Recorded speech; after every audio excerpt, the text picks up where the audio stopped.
Another race, another forgettable weekend for Ferrari in Formula One. At the Circuit Gilles-Villeneuve in Montreal, Charles Leclerc was the best of the Ferrari drivers, finishing fifth at the line mainly thanks to Lando Norris retiring after a collision with his teammate Oscar Piastri just a few laps from the end of the Canadian Grand Prix. The SF25 proved to be a complete disaster in Montreal, quickly making people forget the Monegasque's 2 consecutive podiums in Monte Carlo and Barcelona. It was clear from Thursday that it would not be a smooth weekend for the Maranello team. The drivers had shown support for team principal Frederic Vasseur following some media speculation questioning the French manager's performance, considering the fact that his contract is due to expire and highlighting alleged discontent from Charles Leclerc himself.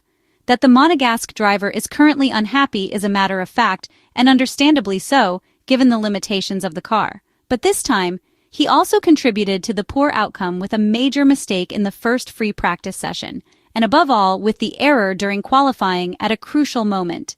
That slip possibly cost him a spot on the second row, which is not an exaggeration and would have been far better than the 8th place he ended up with. His race started well during the first stint on hard tires. His pace was on par with Lando Norris, as the gap between them stayed around 3 seconds until the first pit stop.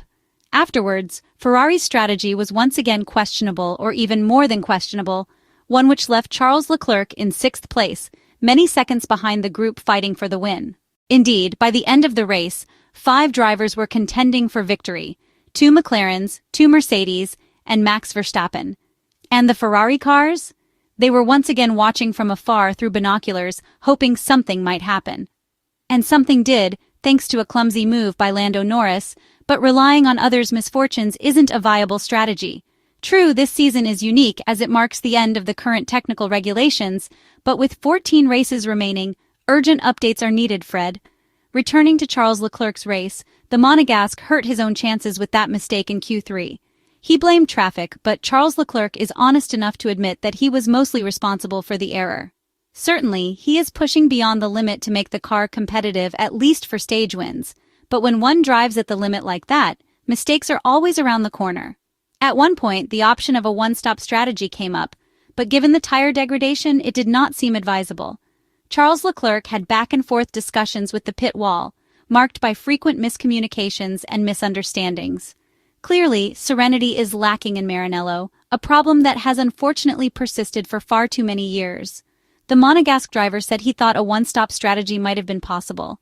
At the start of the race, he felt fairly convinced, especially after seeing George Russell pit to fit new hard tires. He observed that George Russell's lap times weren't particularly fast, so he believed it might be worth trying as well, particularly because the tire degradation was manageable. A one-stop seemed realistic, especially considering Lewis Hamilton's first stint on the medium tires, during which he appeared comfortable.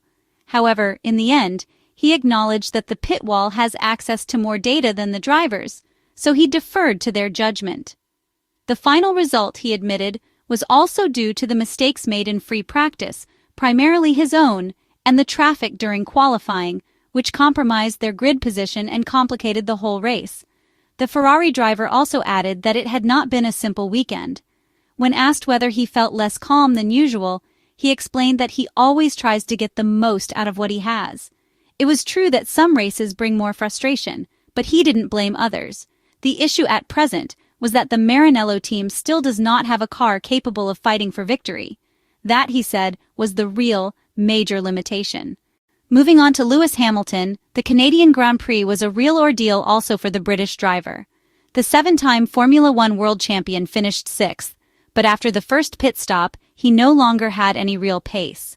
The blame, if it can be called that, was due to an unfortunate encounter with a groundhog hit head-on before the hairpin at turn 10, which damaged his car and cost him 20 points of aerodynamic load. Bad luck seems to have perfect vision, especially in situations already as complicated as the one facing the Briton.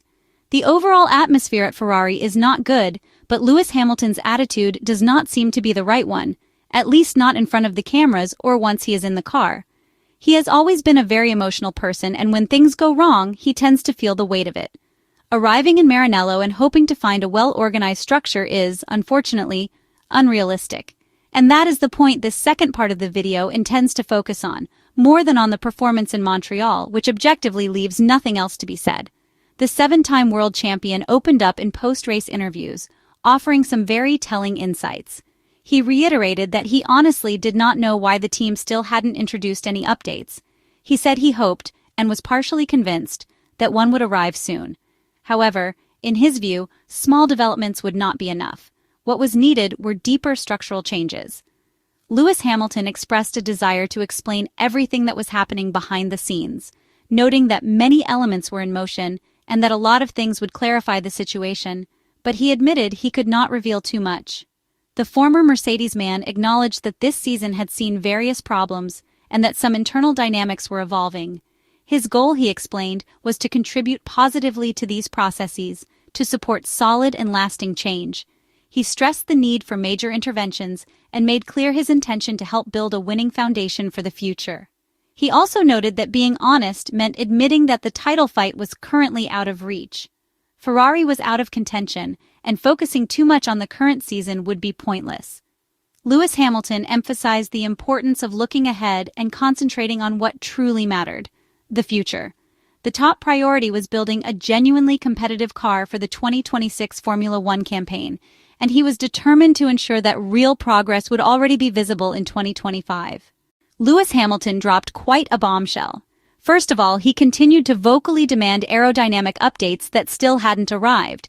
Since Frederic Vasseur became Ferrari's team principal, the Frenchman has consistently avoided the update question, preferring to optimize the existing package first.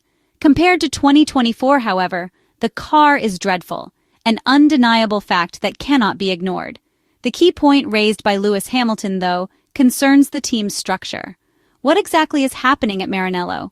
His remarks echoed what Frederic Vasseur said to the French media on Friday. "You have to ask the right questions if Ferrari has not been winning for years. We've changed the team principal, the drivers, and practically everything except one thing." These were the words of the Ferrari team boss ahead of the Montreal weekend. So what hasn't changed? A few key personnel? Some technical aspects within the Ferrari racing department?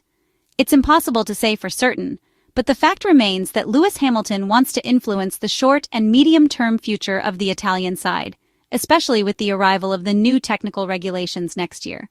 He smiled as he spoke, clearly wanting to show that he's at the heart of this transformation, suggesting how the team can get back to winning.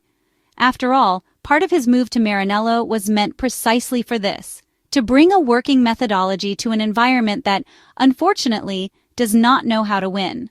That's not a criticism for its own sake. It is unfortunately a fact. This is a work-in-progress situation. Perhaps it would be better for Ferrari fans to make peace with that reality and wait patiently for better times, possibly by putting their trust in a seven-time Formula One world champion.